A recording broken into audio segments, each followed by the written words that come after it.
Hey everyone, welcome to episode number 33 of the Lift Free and Diet Hard podcast. I'm your host, Andrew Coates, and I've got Christian Thibaudeau joining me today. And Christian, it's his first time appearing on the rebranded Reboot. He's used to it being the Fitness Devil, where he's been a guest before, but it's great to steal an hour of Christian's time on the weekend, away from his family. I feel terrible, but it was really important I got you on here, and I'm grateful that this worked out. So it's great to have you back, buddy. Dude, with two kids, and my wife's breastfeeding, taking 1 hour of my day is awesome. I mean, it gives me. I was at the grocery store yesterday, actually, and like the lines were packed, man. And we were two guys arriving at the same time at the last line that's like moderately tolerable in length. And I let him pass. I said, dude, I think that you were here before me. I said, dude, the longer I can wait here, the more of a break I get. I hope your wife doesn't listen to these podcasts. She doesn't speak English. I'm good. Oh, you're safe. That's wonderful, right? Anyway, so for anyone who is not super familiar with you, obviously, so you're a French Canadian. You're in Quebec, yeah, and you are a long time fitness writer, strength and conditioning coach, presenter, and you've been T Nation's pretty much flagship guy for a really long time too. 21 years, I think. 21 or 22 years. It's been a long time. I mean, I've been on there for a little over 2. So it's still very surreal to, share that distinction with people like you who I've been reading for a decade at the very least, right? Mm-hmm. But it's really cool to get you on here. And of course, one of the things that has been kind of a popular topic with a lot of my guests is just how you've been managing to.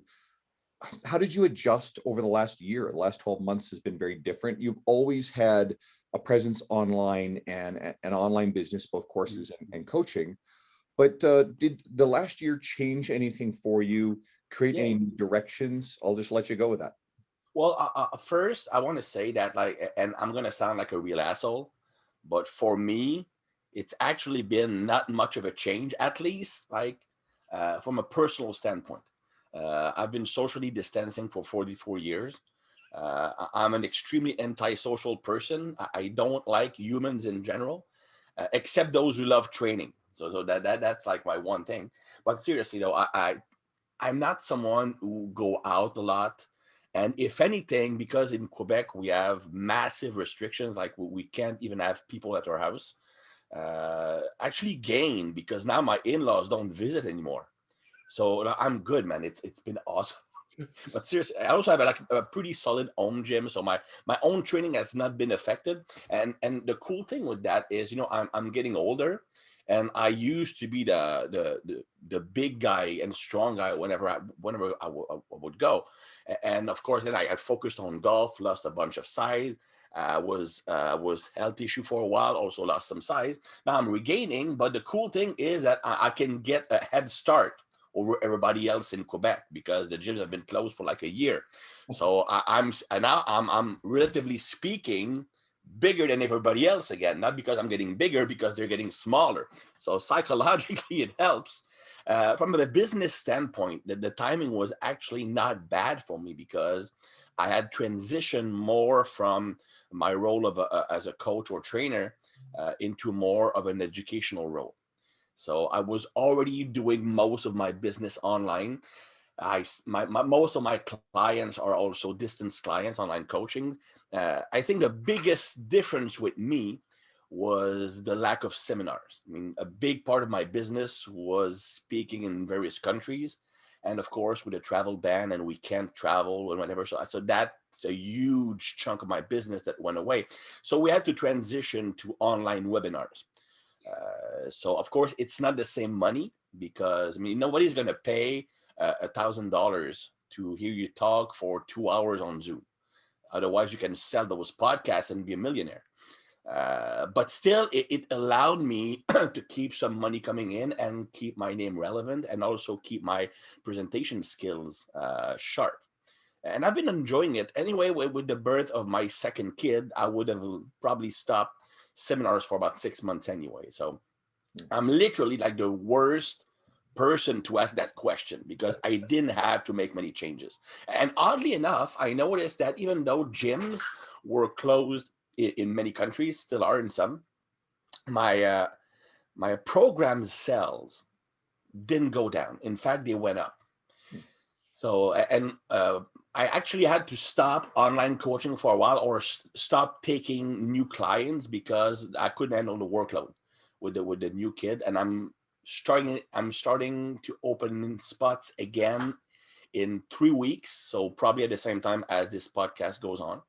But Oh, it's I'm throwing this thing up right away. This will be up in like 3 days. okay. So Awesome. Good to know. But anyway, so yeah, that the online coaching will probably get a boost eventually, but because of my own schedule, I couldn't push it as hard as I wanted to. But honestly, it's been good, man. I mean, I feel the pain because I'm still in contact with tons of real life coaches, and these are guys that lost the majority of their income, and you can see some of them reinventing themselves as online trainers. But here's the thing, and I'm sure you know this: coaching people online is a totally different skill set than coaching people in the gym. Just because you're a good trainer in the gym doesn't mean you can be a good coach online. Here's what my experience. Online coaching requires a lot more structure, a lot more discipline, and being a lot more organized. I mean, you could do like the bullshit volume online coaching that you see people doing, like they sell the same copy and paste program to everybody else, answer a question once a week. To me, that's not online coaching. It's selling a program with some support. But through online coaching, like building the program for the client, keeping them accountable, daily check-in. It's impossible to do that if you're not structured, because most clients don't have the discipline to keep up with those daily reports, or at least weekly progress reports, sending you pictures, sending you videos of their exercises, because that's the thing. It's one thing to do the program, you want the exercises to be done well. For example, daily, I have several clients, they will send me videos of every single exercise they do. And if I don't have, and I will look at, okay, is the form good? Is the form not good? They have to send me the workout sheet, and with three numbers on it: body weight, how they felt on a scale of 10 at the beginning of the day, like during the early portion of the day before training, and how their subjective evaluation of how good their workout was. Because I've talked to many coaches over the years, and we agree that how the athlete perceived the quality of his workout to be, as well as how they perceived how well they felt, are better measures of potential overtraining, overstress, than measure like heart rate variability or something like that, because it can fluctuate. So anyway, and not every athlete can use HRV, and not every coach has the capacity to adjust or evaluate, assess those numbers properly. So I have these numbers. If my goal is to get an athlete stronger or bigger, if the weight's not going up, or if there's a sudden drop in weight, because it will always happen. I have this football player. Every time his body weight drops by 3 pounds, he has 3 shitty workouts in a row. Always. It's a pattern. And because it indicates that his nervous system stays in sympathetic mode way too often. His adrenaline stays high, his cortisol stays high, so he can't get enough sleep, he can't recover, body weight will go down. Oftentimes just dehydration, but still it goes down, and he starts to feel like shit 2 days afterwards, and he has poor workouts after that. So you need that's the skill of an online coach. You need to ask many information of your clients. You need to evaluate that. I see tons of coaches, they might ask these things, but they don't do anything when it comes to modifying the program based on that information. And also, you need to be able to get the information out of your client, because most of them will not tell you if they don't like an exercise. They won't tell you that they're not feeling something properly. So you just need to be, just by looking at a video, knowing if the exercise is doing its job. You need to evaluate body proportion to make the best possible exercise selection, stuff like and that. these are all things that we do when we're coaching people in person. Absolutely. Talk to them when they come in, and client tells you, well, hey, I'm not feeling so great. I had one of my guys, he's 70 and he just got his first vaccine shot. And so he let me know that, hey, his shoulder is feeling, a little tired. So we kept that one a lower body workout, whereas normally he gets more of a full body training stimulus, little things like that. And you would get that real-time information about how they're feeling through conversation or asking those questions. And a Use lot of what you body just language said, also. yeah, this is really just being able to recreate a lot of the stuff you can do in an in-person experience, which adds the quality and the depth of the relationship and the experience to the online format. And what you just described, like, I'm not a big fan of the idea of high volume programs, like, just a template for a lot of people. Yeah. I believe some coaches can pull it off. I do, but here's the problem. You're also positioning yourself as a low quality entry level mass program option. And I mentor some trainers, and this has come up. And I don't think it's necessarily where a lot of people want to go. I know Brett Contreras does something very similar to this. So Brett is able to pull out his Booty by Brett stuff. And I know the way that Brett scales that. And in general, I think Brett is able to pull it off and make it work for what he's offering people. But I think a lot of other coaches, I just don't think it's necessarily a great road to go. I don't advertise my online coaching. I keep a limited number of clients. I want to serve them really well. I have a very full roster of in-person clients. I've been working all year, pretty steadily. I'm writing, so I only have a limited amount of time to make sure I'm doing a killer job with my online people. And each one I onboard, I have to create the program. I have to chat with them, meet with them on Zoom. And I got a lot of depth to go into, and then make sure that first week goes really smoothly as make sure they're uploading the videos, make sure they're giving me the information I need to be able to make those adjustments.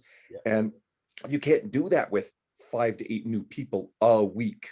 Impossible. You can't do that with a lot of people outside of like PJ Street, who also writes for T Nation with us. I think he probably has a stable of maybe about 100 online clients. I couldn't do that. I couldn't do it, but PJ makes it very personal. I had an old podcast with him, if anyone wants to go back and listen. And his tagline is making online more personal than personal training.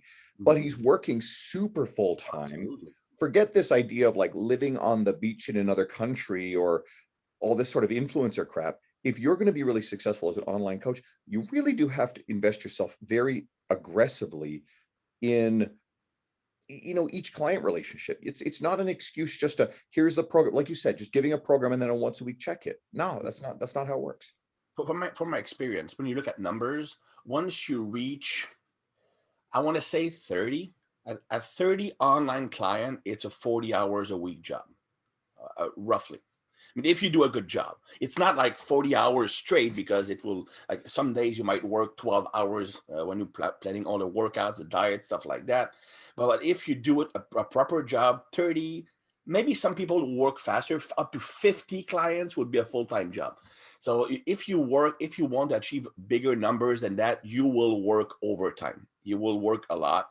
So you might have, personally, I'm hiring coaches if I want to have my numbers higher. So I still supervise the whole process. Clients will still have access to me in a private Facebook group, but they also have their own personal trainer, personal coach. One is actually Thomas Shepard, who started writing for T Nation. Thomas is a world-class powerlifter. He's a client of mine. He's been a client of mine for 4 years. So I brought him up in my system, and he will start taking clients in about 2 weeks when I put out my updated online coaching service. I also had another coach who worked for me for 13 years, but there's personally, like me, because of my family time, because of my running the business, doing seminars or webinars, creating our education, stuff like that, to do a really good job up to my standards, 10 to 15 clients is what I take on personally. But that's what people need to realize. What you take for granted when you coach in the gym, you have to, as you mentioned, recreate it to be efficient. And that's where the discipline part come in, that you need to have a process, an onboarding. You need to have a schedule where you have all your clients' name, and this is my checkout. When is the program due? I mean, you cannot rely on a client to set the schedule. You have to set the schedule for yourself. And it's a lot harder to do online coaching than in-person coaching, especially from the motivational standpoint. People don't realize that motivation is probably the most important portion of coaching. And I'm not talking about being a cheerleader. I'm not a cheerleader. In fact, like my biggest comment, the biggest praise I can give a client is it's less bad. That's like my top of the shelf. But you do need to find a way to make that client work hard. And when you're in person, You can rely on your own personal energy. You can rely on your body language, your reaction, seeing the client's body language and adapting your interventions based on what you're seeing. But how can you do that when you're in front of a screen? You need to find other ways. You need to send them articles. You need to send them snippet. You need to send them, even I've sent studies to clients. See, that's exactly what I told you last week. You got to make them trust the process, because here's the thing. A few years back, when I was working in St. Louis, when I arrived at the center, the guy who was in charge of the trainers, André Benoit, who also lived in Calgary for a while. Andre, former Olympian, worked for Charles Poliquin. Andre was in charge of the trainers there, and he asked me right off the bat, Christian, what is the most important thing for a client to get result? Now, context here, I'd already been working for T Nation for like 12 years, written 2 books, trained pro athletes. I really thought I knew my shit. So I gave him the smart ass answer, like the Christian Thibaudeau, the writer answer. Well, it's a selection of the best exercises to respect the client's individual biomechanics, levers, and stuff like that, to make sure that you will get the proper stimulation in the right muscles. And you looked at me and said, well, no, it's okay. It must be the right selection of the training methods to make sure that the stimulus is what will cause the greatest physiological adaptation based on the client's needs and capacity. And Andre told me in French, which is actually much more colorful than English because we have a lot more swear words, the equivalent would be, Christian, what the fuck are you talking about? Have you ever trained a fucking client in your life? Okay. I said, dude, what is the most important thing for a client to get results? I said, Christian, the client needs to be motivated by what he's doing and trust the coach 100%. Regardless of the quality of the program, if the client doesn't trust you, 100%, he will look at Instagram for advice. He will read an article, then you will start doubting what you're doing. Well, yeah, but I saw Chris Duffin saying that you shouldn't squat that way. And Wendler told me that you should train bench, squat, deadlift, and press on different days. Who's right? And then from that point on, it's a slippery slope downward. I saw Glute Girl 244 do this amazing glutes exercise. Can we do it? The moment you relinquish control of the programming is the moment you lose your effectiveness as a trainer. So the only way to prevent that, because you can't block the internet for your client, is to get them to trust you so much and trust the process so much they don't feel the need to look elsewhere. I mean, if you have a very successful marriage, your sex life is great, she's your best friend, there's no need to go look elsewhere, right? And the same thing. One of the examples I always use about trust, because I love this concept, is if you have a client who comes to you and is starting to ask questions about a keto diet. Well, first of all, if they're asking about keto diet, you better assume that they're already doing it. Yeah. And they have someone in their family or immediate life who is pressuring them to do it, because those type of people tend to proselytize and preach and push it like a religion on those around them to validate their own choice of diets like this. Now, I am fine with someone doing a keto diet if it's suited to them.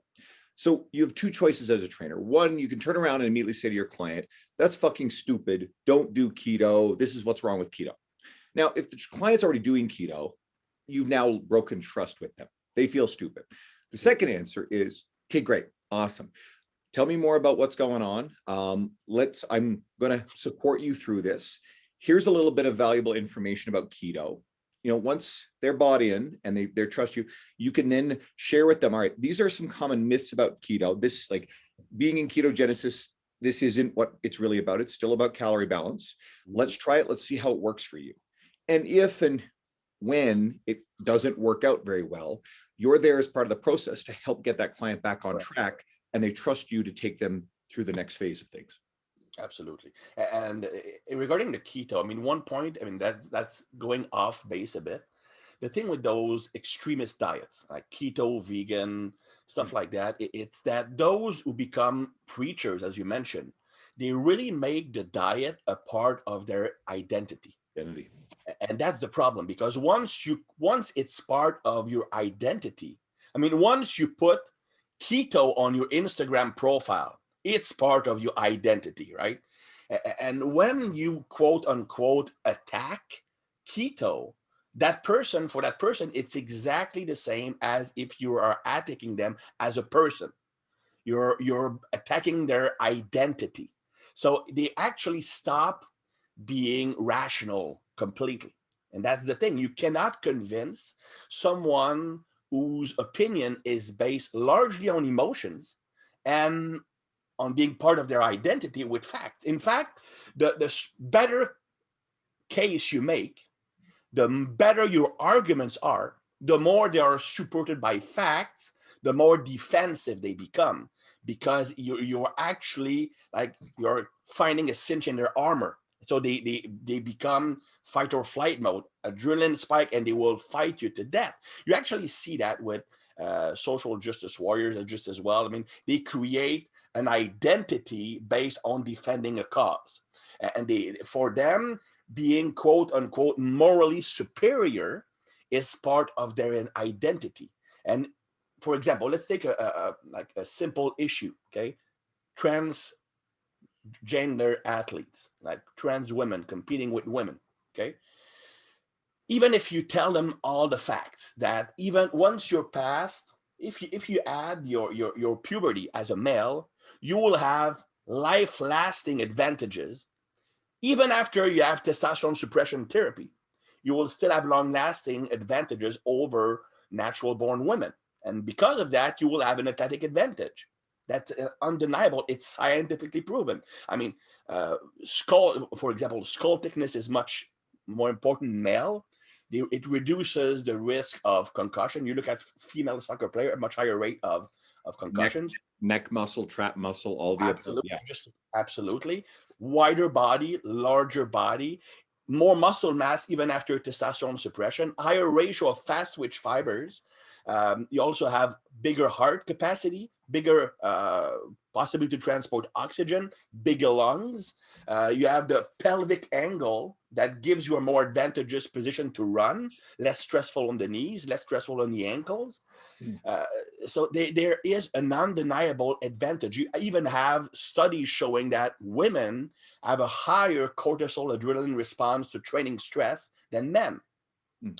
So there is an advantage. It's undeniable. But if you present those facts to someone whose identity is, I'm the defender of everything that's unjust, I'm morally superior, then presenting facts is actually an attack on their identity, and they will fight you to death. The moment they revert back to personal attacks or calling you a white supremacist or a racist, you know you actually won the argument, because they feel attacked. It's just like when you're married, right? I mean, that's one thing I realized. So when you argue with your wife, for example, the moment she changes topic and attack you on something else you did, you won the argument. I mean, don't try to fight her on the new ground. Just accept your win and walk back. I'm going to throw a couple things out there too that are important piece of context for especially what you just said.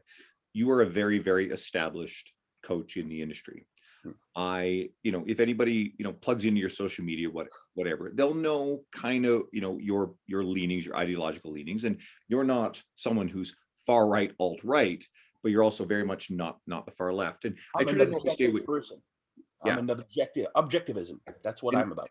And so, but here's an important piece of context, because I usually try to stay away from these things on the podcast, but for everybody listening, you're very established, you're very entrenched. You didn't build a reputation as an activist or anyone who spoke on these sort of issues. Being in the place you are, it gives you some latitude now to be able to have those kind of conversations.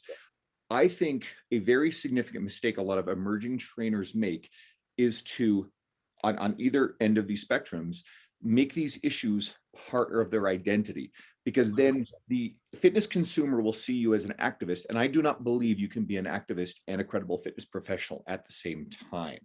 I have seen a few successful people take on either more towards the left or more towards the right after they're very entrenched and established. That's another thing altogether. But I think it's probably a wise thing for most emerging professionals who are trying to still figure out a lot of things about brand, figure out how to do all the work, to be very cautious with these sort of discussions. Stay the fuck out of Facebook arguments about it, because the amount of stress and distraction and negativity And quite frankly, you can come under a lot of fire for an opinion that doesn't agree with what, certainly other groups feel. And I don't want to get into this whole conversation about cancel culture, but you don't want to bring that stress upon yourself. So I think for most people, they want to navigate that kind of discussion very carefully. Yeah, and also never forget that in the history of mankind, nobody has ever successfully changed someone's mind with a Facebook argument. It never happens, never will. So if you are absolutely in like a need, physiological need to get into an argument on Facebook, the only thing that can actually make this into somewhat of a positive is if you come out looking like the good guy. I mean, the guy who's reasonable, like me, okay, and I'm not left-leaning, I'm not right-leaning. On some issues, I'm left-leaning. On some issues, I'm right-leaning. I mean, I absolutely believe that people who are in need, for example, who can't work a full-time job, they need all the support they should get. I do believe that some people should have free healthcare. I do believe that they should have government support. However, I'm against giving that support to anybody who asks for it if they are capable of doing a job properly, for example. So that's why I'm also pro equality of chances. I mean, everybody should be afforded the same chances to make the best out of their life. But I'm against free handouts to balance things out if someone did not make the effort to take advantage of the chances they were given. So that's why I'm saying I'm an objectivist. Yeah. But because of that, when I get into an argument, normally I don't get into a political argument because it's pointless. But if I get into an argument regarding training, I'm always able to see both sides of the argument. And even someone who has an argument that is exactly opposite to yours, he will always have some good points. And the answer is always somewhere in the middle, always. And I'm not afraid to say that I'm wrong. That's why I'm pretty well liked in the industry, because I'm not afraid to change my mind if somebody proves me wrong. I mean, recently I had an online quote unquote argument with Lyle McDonald, who you might know. And Lyle has been Lyle has been on my back for a while. Lyle is one of the few people I have no time for. He didn't know who I was, saw something of mine that someone else shared. And Lyle came in with a scathing attack and said something judgmental and in typical Lyle fashion. And this is aggressive. I am very, very clear in not judging someone based on one action. But if you have an entire industry, I mean, he's accused people like James Krieger and Greg Nuckols and all these guys of pretty much academic fraud. Yeah. And Mike Isertel really tore up a part of that episode here. And I really don't speak this way. Lyle's an asshole who I will never put on my podcast. I have no time for shit. And I refuse to support him in any way, shape, or form. Mm-hmm. He's an irrelevant person in the industry who does harm to himself through his attitude and his behavior and the way he treats people. And I have no time for him. The problem is he's actually a super smart guy. Mm-hmm. And in fact, we really got along fine like 20 years ago. We would have this. He was doing like speed skating. I would help him with that. I was dieting down for a TV role. He helped me with that. But then I became the target of his aggression. And I always said to myself, you know what, dude, I really respect you, but when you argue, I actually told him exactly what you said. You are actually hurting your capacity to make a point. So anyway, we got into a fight, and it was about the Mike Israel situation. And I was actually able to say, well, you know what, Lyle, you have a point. I made a mistake. Now, I don't want to engage much more with him, but he was right in that regard because he's a smart guy. But that he's a good example of if you become an extremist in some regard. I mean, it's not so much of an extremism in his beliefs, but extremism in the way he handles critiques and how he attacks people. It's always the same thing. And you are absolutely correct. The guy 20 years ago was one of the stars of the fitness industry, especially on the nutritional side of things. The guy is a genius. However, because of his attitude, because of his interaction online with people, it actually prevented him from being, the guy would be a superstar. He would be like Lane Norton of nutrition if he had a positive attitude. But you can't change who you are, right? You can only like try to be the best version of yourself, but you cannot change who you are. And it's sad in a way that he basically attacked everybody in the industry. And the guys who are credible, and you might not always agree with, I don't agree with Mike on everything, but most of the points he make are valid, and he has success. So you know what? Success leaves clues. You can't be 100% wrong if you're getting results. Right. And, him and his team have scaled up Renaissance periodization. They've done really well. And something that I can, in the context of our conversation, when Mike discusses things with people, he tends to be extremely conscientious and thoughtful and respectful. Yes. And he doesn't argue for the sake of arguing. He keeps his skills sharp. He once said on a podcast, to engage in such discussions. He's one of the few people that I genuinely believe is truly successful, who will also participate in these discussions on social media. Greg Nuckols is another one. But there are not many that do this. So I try to encourage coaches, don't fall into these sinkholes, these time and energy distractions away from the things that you're trying to accomplish. If you're listening to a podcast like this, you obviously care about building your career and helping your clients. And I just don't think those are particularly good uses of your time. And then the second thing, it just echoes your point, is don't be an asshole to the people that disagree with you or who have questions, who do not just kneel before your altar and just sycophantically bow to everything you say. I value people who are critical thinkers far more. I mean, kindness and support and all that positive stuff is wonderful. But, if someone just doesn't agree with everything you say, thoughtfully engage with them to a point and then move on and get back to the things that matter to you most. If you can't handle critiques or divergent viewpoints, don't get into this business. Because for good or bad, if you want to be a really successful trainer, you will have to have a social media presence now. And that means you will have haters. You will have people who disagree with you. Again, a lot of times because they make a different training system part of their identity. For example, let's say I make a post, and to me, I strongly believe that the 3 best training splits for most people are a whole body split, an upper lower split, and a push-pull split. Yeah. So that's, to me, these are the 3 best ways for most people to train. But if someone is a strong follower of a body part guy, for example, he might actually feel attacked. The guy who promotes the body part split, normally he will not feel attacked because he has trust enough in his worth, he has success. But it's the guys who are underneath, who see him as God, that will attack others for him, because they make it part of their identity, once again, to be a follower of Jim Wender, a follower of Christian Thibaudeau. One thing I always say during seminars, that's the first thing I say.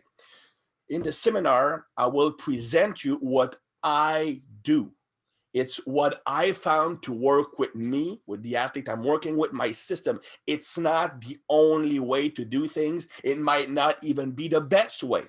I do not want you to blindly apply what I'm telling you. I want you to put it into context with what you are already doing, what you know, and find a way to integrate the part of it that you think will better your system. The last thing I want is to have many Thibaudeaus running around. I want to help people out. And if you look at the stuff I'm writing, I don't have an underlying ideology. It changes pretty much every month because I want to understand how the body works. And here comes the thing where you don't want to be so aggressive with someone that you completely burn that bridge, because you never know who will be in a position to help you out in the future. It might not even be a top guy yet. I remember a personal story. I was still in college, and I was working at this podiatrist guy. That was my part-time job. And a personal trainer worked with him to give rehab programs to his clients. And the guy was high up in the Polican hierarchy. Anyway, he hired me to do drawings for his book, but after several things, he refused to pay me.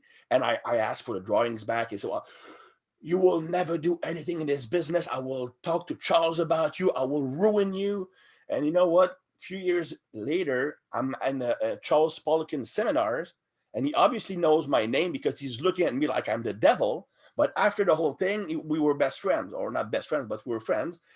And that guy, the guy who like backstabbed me, actually emailed me a few years later asking me to coach him on the Olympic lifts and to show him how to use chains and bends properly. I say, dude, you don't remember what you did to me, right? So what are you talking about? Dude, 10 years ago, you literally said that you would kill my career. I didn't do that. Yes, you did. People tend to forget what they do in the heat of passion. But for the person, I mean, it's funny. I was, when I got with Paul Carter a few years ago, when we decided to write the book together, we actually like started talking on Facebook. The reason why we started talking on Facebook was that Poliquin and Klokov were coming to Montreal to give a seminar. And the guy invited me, the guy invited Paul. And Paul sent me a message, Tim, is it okay if I show up? I said, why wouldn't it be okay? Well, we got into this big fight 5 years ago. I said, what the fuck do you mean? Well, I asked you what your body weight was, and you freaked out on me. I freaked out on him because see, I thought that he was disrespecting me, which was stupid. I mean, I was super insecure back then. But he remembered that. I didn't. When you blow up a gasket on someone, you don't remember it because you're in the heat of passion. But the guy you talk to, he remembers it. He remembers it. Anyway, it turned out well because we joked around and we wrote a book together and we're still friends. He actually helped me with my training yesterday, as early as this yesterday. But be careful what you do in the heat of passion, whether it is arguing with someone, posting a political opinion, an opinion on the COVID situation, because what you do in the heat of passion can have long-lasting impact. That's why I say I'm an objectivist. When I write something, it's always based on my objective view of the facts. I have a strong belief of this, and maybe someone listening might be ruffled by it a bit, but I believe that people who relentlessly post political and social things lack the impulse control not to put something out there that is going to end up pissing people off. And I think some of them justify it because they believe they're on the moral high ground, but it can be just as damaging to your career, you know, on that moral high ground as it could be on something that's politically incorrect. And you know, your example about, I like this a lot. I like to encourage coaches to look around them at the people who are on the same journey. Don't try to necessarily curry the favor of, you know, like someone like yourself who's really, really well established in the industry. Engage with what you're doing, but you know, the people around you are going places. And like you said, you don't know where someone's going to end up or how successful they're going to be. There have been a lot of people who've met me along the way, you know, before I was doing anything of noteworthiness out in the industry. And honestly, most everybody was really nice. And so a lot of people have watched as, you know, I'm writing for more and more big publications, and you know, the podcast has been successful, and now I'm hosting a conference. And you know, you and I have had, you know, I've had you on the podcast and we've always had great interactions. I've had you on Facebook. There's certainly never been any contentious or argumentative stuff. But you know, last year before COVID wiped it out, you know, I had the opportunity to invite you as one of my presenters at my conference. And guess what? When we get the world back open again and we can do it, you're going to be tops on my list if it works in your schedule with your family life. I want to bring you out to Edmonton and have you back in that lineup. I look forward to that. That'll be fun. You better make sure your jack is fucking hell, because when we're standing next to, what's that? I'm strong again. So you're strong again. We're going to be standing next to each other on a stage, right? So yeah, but I'm going to wear high heels, so I'm good. Fair enough. The height, height and width. I mean, we have the structure we have, right? We're just going to bring a squat stand to the stage, and I'm going to be fine. Exactly. Good. There's a couple of things that I sort of wanted to dabble in real quick while I've got, what have I got? Yeah, another like 15 minutes. Forgive the dog barking outside if you guys can hear that. You've alluded to hiring coaches and obviously some of the long-term stuff. You've got a couple of young kids now. You know, at what point, what does the future sort of hold? Is there anything you've envisioned? You've obviously worked hard to put yourself in a position to take advantage of opportunities as they arise. But was there any critical juncture where you decided, wait a second, I don't want to work as much on the gym floor, or some sort of inspiration for a future direction for your business? Yes. Actually, it was, to be honest, more family related than anything. And in fact, it wasn't even family related. It was personal relationship related.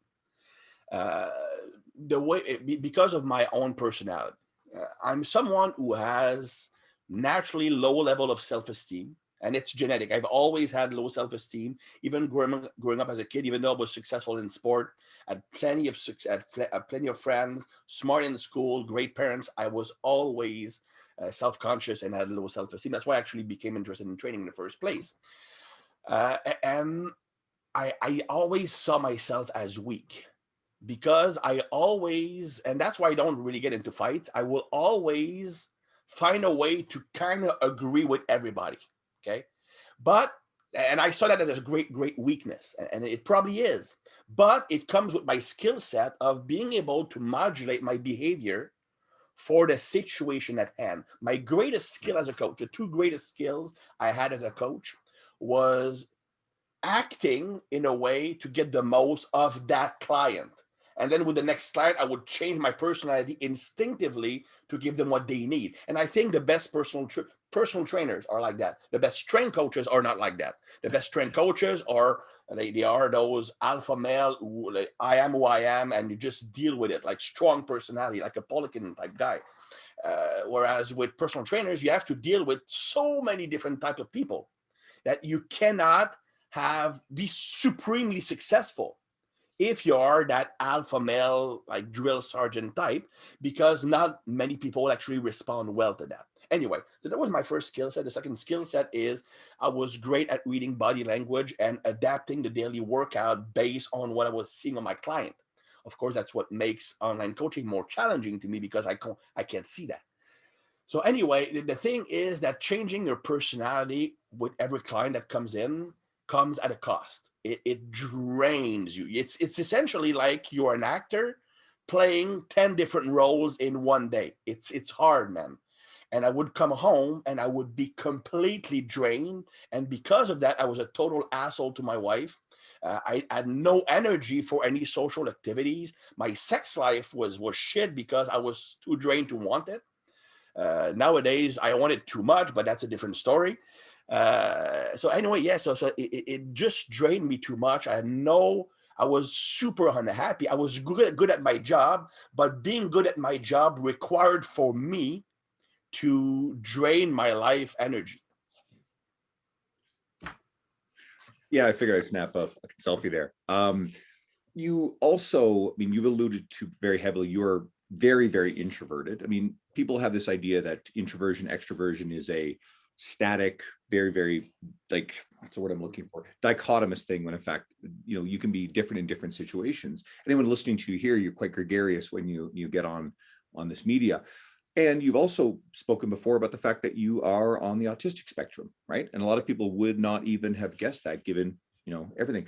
So but I also think that's probably a little bit more common amongst some of the really brilliant people in the fitness industry. I mean, I privately just did a session with Greg Knuckles, just one-on-one at a conference. I mean, Greg himself is sitting down and having a beer, and he's said that he probably is on the spectrum. So don't misquote me on that or whatever, but Greg himself figures he's probably on there somewhere, right? And I suspect there are some other people as well who, there's another guy in the industry, Dave Delanave, who's quite out there about the fact that he's on the autistic We spectrum. presented once together. Yeah, so I don't think it's necessarily that uncommon.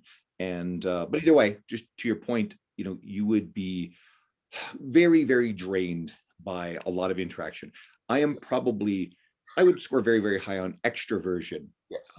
In terms of my ability, in and around people. I get home at the end of the day, and I can be pretty drained. But I work, I can easily train 10 clients in an 11-hour day, no problem, 4 days a week, and then 5 to 6 hours on the other 3. I like working a lot. I like being around people.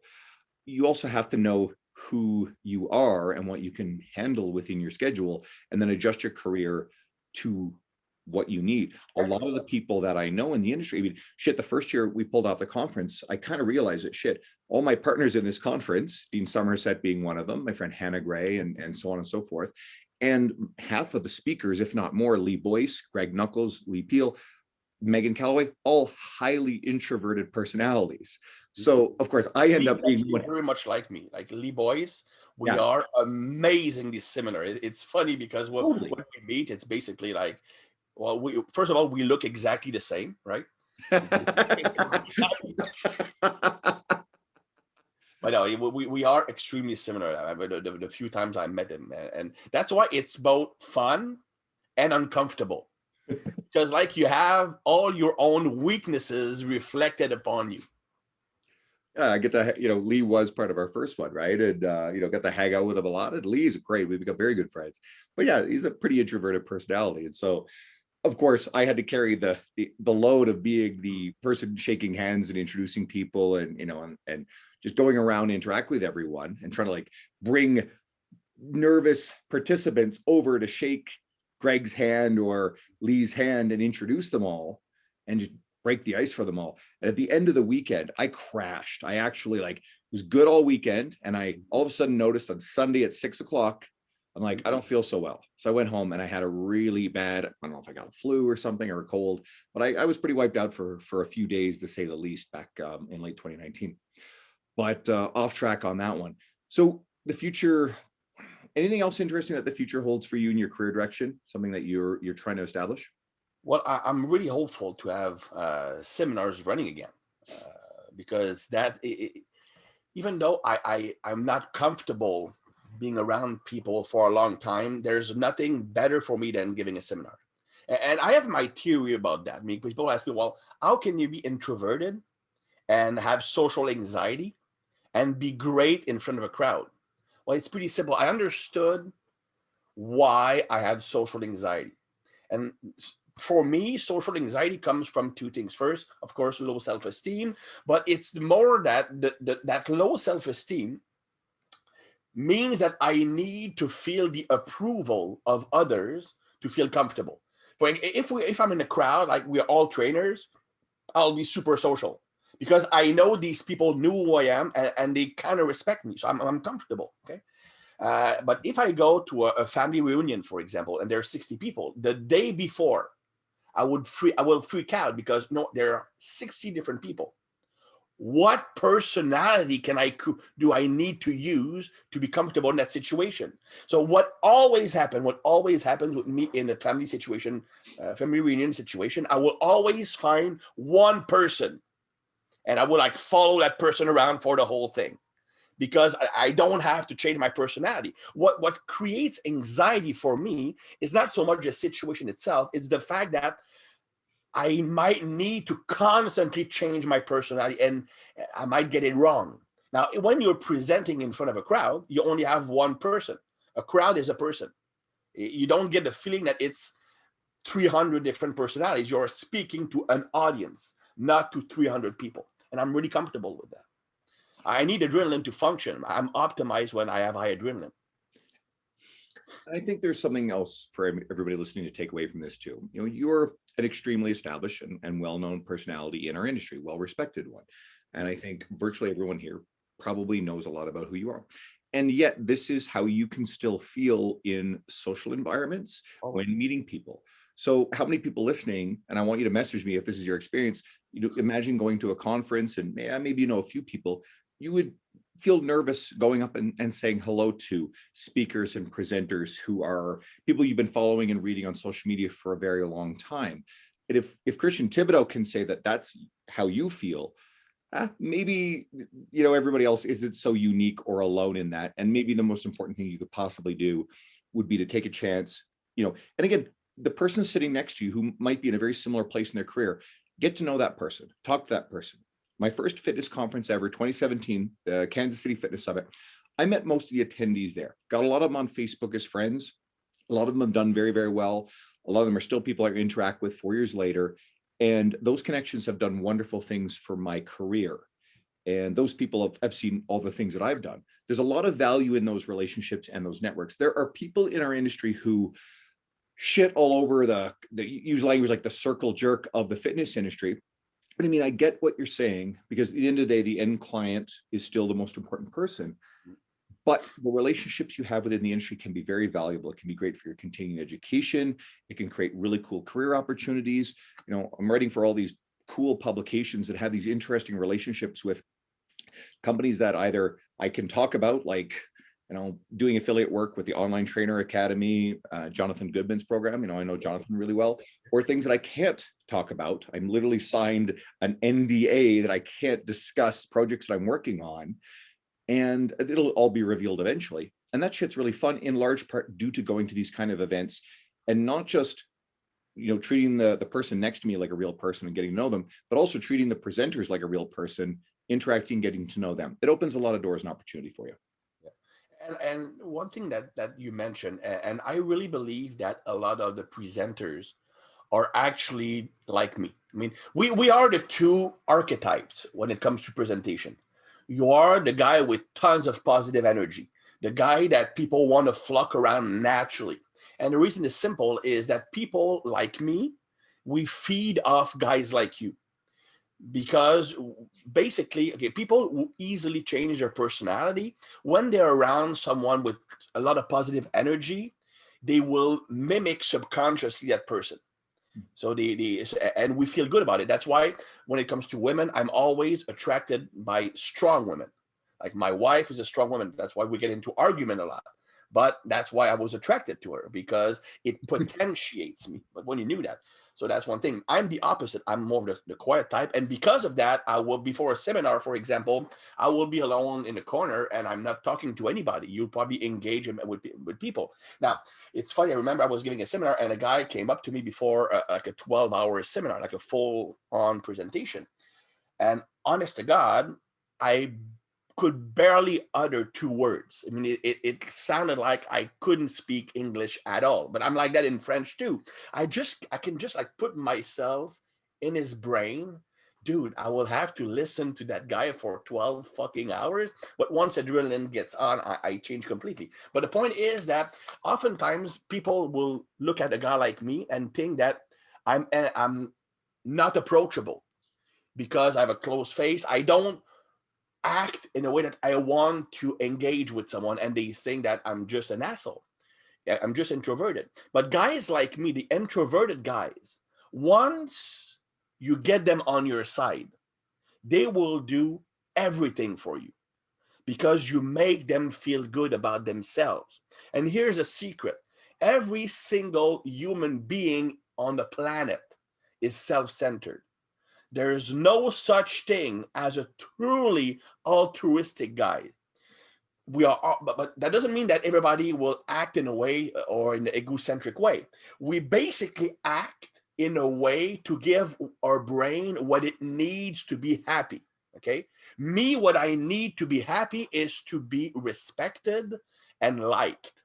So I'm afraid of not being respected or liked, so I will not go out myself. But if you come up to me and show me interest, dude, I will latch on to you. I mean, it's funny. I was like a guy sent me a girl sent me it's always a girl. I'm more friendly with girls, especially on the internet, because I had my first girlfriend at 22. So I'm kind of trying to make up for it, right? My wife doesn't speak English, so I'm safe. Anyway, she sent me a message. She had a cortisol issue, nutrition issue, whatever. So, and she basically wanted me to answer on Instagram. So I said, well, just give me your phone number. And I just called her up like 2 hours ago. And we had like a 45 minutes conversation. And she was freaking out. Then I sent her like at least 300 pages worth of material I wrote. That just because she showed me respect, she never asked for anything. But because she showed me respect, and she asked me for advice, you know what? I will do anything for that person. Because once I know someone respects me, it makes me feel good about myself. It makes me look like a good guy. Dude, I took 40 minutes of my time, me, the super important coach, to call you up and then send you material that most people have to pay to get. makes me look like a good guy. I'm not doing that because I'm a good guy. I'm doing that because you made me feel good. And me, when I talk to you and when I send you material, I have this scenario in my brain where, oh, Christian is so amazing and it makes me feel good. Self-centered. That's what I need to feel happy. Okay, so that's why you have people who are assholes naturally, because what they need is to crumble on people. They need to feel like they are dominating the agenda. They are forcing their belief on other people. It makes them feel strong, while others, they want to make other people feel good, and they want people to like them. And when you need people to like you, you will look like the perennial good guy, because you will act in a way that you will be liked, because that's what you need. But every single decision you make, if you act according to what you really want to do, it's all self-centered, always. And you need to accept that. It's fine. We are in this life to better our own life. And if we can act in a way to make others' lives better, it's even better. But everybody's self-centered. And I'll give you an example. Anyone who's been following my social media, I like sharing other people's things on my social media. I like sharing other coaches, their work. And recently, I found it hasn't been as easy to come up with a really great quote to post on Instagram, on a daily basis. I've been doing that for a while now, and I've grown my following from 3,000 people January of last year, and I'm on the doorstep of 15,000 right now. It's grown very, very rapidly. People have seen that. And it's organic. It's all real people. The first 20,000 are the hardest. I believe it. And I think it's going to take off. Because of the algorithm. Yep. And I will, reach 20,000 by the end of this year. I'm sure of it. Yep. And so in recent days, I've found a couple of things. Brian Cron wrote something and I was like, oh man, this is super good. So, and then Brian sent me a picture of how like some guy had plagiarized it, cut his name off it, and actually, no, had rewritten a bit of it, but used most of it. And it was just obvious plagiarism. And anyway, so I went in and commented on this thing, and I said, hey man, you would have gotten a lot further if you'd actually credited Brian. You would look like a rock star. You would have benefited from the post, but having an abundance mindset. And the guy was just like, oh, Brian Cron owns blah blah blah type of advice or whatever. He clearly used half of his words. Anyway, so I'm like, oh really? Okay, cool. And then he deleted everything, so all the comments, but kept the post up. So I shared the two pictures and I asked him like, hey guys, is this plagiarism? What do you think? Right? I was stirring shit, of course. And of course people jumped in and this guy got torn apart. And then Jonathan Goodman messaged me. He's like, yeah, I know this guy. And Jonathan basically said, listen, I sent him a message. I told him straight up, and this guy acknowledged this, that John had urged him to apologize and own it and what have you. It was a half-assed apology. So fine, whatever. And then a bunch of other people came forward and just ripped this guy apart. Apparently, and I believe this, how you do one thing is how you do everything. And a lot of people had a lot of really nasty criticism for this guy. This guy now is on my radar. I'll never support him ever. Meanwhile, I turn around and share this post on my Instagram. It blows up because I shared the Facebook post. Sam Spinelli, who's got 300,000 followers, he shared it, mentioning the plagiarism. Nick Shaw of Renaissance Periodization shared it, seeing the Facebook post. And all of a sudden, Brian's following spiked about 400 or 500 people, which was a little like just shy of 10% of his current following. He's a guy who really deserves more. I shared something of Jordan Syatt recently, or Danny Matranga. And some of those posts, we got over 1,000 shares on my wall. It drives more people to Danny. But guess what? It feels good to get these metrics going off on my end. Instagram is an algorithm. If you continuously share stuff that gets shared, saved, and interacted with aggressively, it improves your performance across the board. So I'm using other people's stuff, crediting them, supporting them, scoring points with them, looking like a fucking rock star, abundance mindset, and I'm still benefiting immensely from it. And I'm very open about that fact. I posted about that yesterday. So no, I don't need no bones about even try to hide that fact, but I still love supporting and sharing other people and their stuff. Every podcast I bring someone on, I could just do a solo podcast, care about the sound of my own voice and just talk away at people. I would rather have you on here and let you do 70-75% of the talking. But we have to cut this one off. So let's make sure we can talk for another hour easy. I'll bring it back, and I'll always bring it back. But just remind people where to find you on social media to find more of your stuff.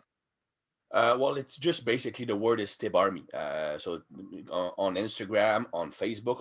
On Facebook, I do have my private account, which is just Christian Thibaudeau. It's like a shirtless picture of myself, which is, well, I never, like, literally, I'm shirtless like one day every 4 years. I'm like, even my wife doesn't see me shirtless. I always train in a football. I'm always wearing a football jersey. So dude, before I did a, sorry about that, but I did a podcast with a like a for a photographer podcast, and I mentioned how I would actually like want to cancel every single photo shoot I have ever did the day before. I mean, I remember my business partner would have to like force me to be there. I mean, I don't want to do that shit. And I'm posting the picture just because, well, you know what? Sex sells on Instagram and Facebook. So, but whatever. But that's like so far from my personality. It's not even funny. Uh, and I'm kind of shooting myself in the foot because if a girl wants to meet me because of that picture, she will be sadly disappointed. Again, my wife doesn't speak English, which is good. English is overrated anyway. You don't really need it in today's society. You don't need English to function in this world, right? Anyway, so yeah, it's Tib Army. Also, I have a YouTube channel, and that really pisses me off actually, because dude, I'm posting like, honest to God, like seminar worthy videos. Like it's full of information, but it looks like maybe they're a bit too long. Some are like 45 minutes, some are 20 minutes. But honest to God, I'm having a hard time getting the views I think it deserves because it's cool material. But even when I look at Mike Israetel, the stuff he puts out is truly amazing. It's seminar worthy, but people prefer to flock to guys like Greg Doucette, which is he has his brand. You know, guys like that, right? Yeah. I'm not even going to say my thoughts publicly on that. We'll leave it at there. Well, he's the only Canadian with a more annoying voice than me, so that's like I kind of like him for that. So it makes me look a bit better. I think I enjoyed Mike destroying him in a debate. But yeah, I go find Christian on Tib Army, and that should take you to things like your YouTube and your other work. And I know that Nation. And you're always writing for stuff for T Nation. So, I think a lot of listeners are plugged into a lot of these things anyway, but go dig a little deeper into what Christian's been doing. He's been doing it for a long time. He knows what he's talking about. He's had a tremendous amount of success for a very long time with a lot of people. You've earned the position you have in the industry, and you're someone I hold in great esteem and respect. So I'm grateful for an hour of your time on a weekend. So I'm going to say goodbye to our listeners, and I'll let you say if I can add two things about that. Sure. I'm weird because I do need respect, but I hate compliments. So I might not come back to your podcast if you keep complimenting. Fair. Other thing, dude, I was, and regarding the articles, I mean, it's not like to toot my own horn, but I've written so many articles. I've actually recently went back to articles I wrote 20 years ago, and dude, I learned something new. I was talking about, do you know Ben Prentice? The name sounds familiar, but I don't know. Ben Prentice is Connecticut or New York, and he trains tons of NHL players like Max Pacioretty, Lafreniere, who plays for the Rangers. He actually trains a lot of guys. I trained myself prior to that. Anyway, and every year I give a seminar to a staff, and I present my system, which is for athletes. It's a whole body approach. So Monday, Wednesday, Friday, whole body. Then on Saturday we do some like weak points work, low stress training, and it's always on Monday it's an eccentric emphasis, on Wednesday it's an isometric statodynamic emphasis, and on Friday it's regular lifting. And he asked me, well, why do you put the eccentric day first? And honestly, I've always done that ever since I've trained athletes, and I couldn't give an answer. And recently I found an article I wrote 18 years ago that explained my rationale for putting the eccentric day first. I just sent him the article, say that was a pretty good article. I had no idea whether I wrote it, but actually like it like made me remember stuff I know. Well, let's just put it this way to anyone listening. Christian has forgot more things about training literally than you have yet learned yourself. And it's ridiculous just how much you look like Vin Diesel right now laughing there. That is fantastic. But I mean, Dude, we've that's talked the about that. only reason I was able to score my wife. Like literally the only reason. I mean, again, my first girlfriend at 22, I was actually, and when it happened, okay, I was in a movie theater and I was watching the movie Pitch Black, like Vin Love Diesel's that first. movie. Love it. Oh, it's awesome. And I had like big Krusty the Clown hair, right? And my friend turned to me and said, "Dude, he fucking looks like you. So you shave your head." I shaved my head the really next day, and within 3 days, I had a girlfriend. There you go. There you go. All right. It's been great to talk to you. Everyone, thank you so much for listening, guys. Please go follow and check out what Christian's doing. And if you haven't yet, God, how many times do I have to ask to give me a good review on podcast apps, right? On iTunes. Go do that for me, unless you're driving. And if you're not following me on social media, I want you to come check what I'm doing. I want you to message me. I've gotten people messaging me saying, "Yeah, I've been listening to your podcast forever, and I just started following you." I'm like, "Fuck, where you been?" But I'm grateful to have you guys all here, and I'm going to pull out another great guest for next week. And thanks, and stay tuned.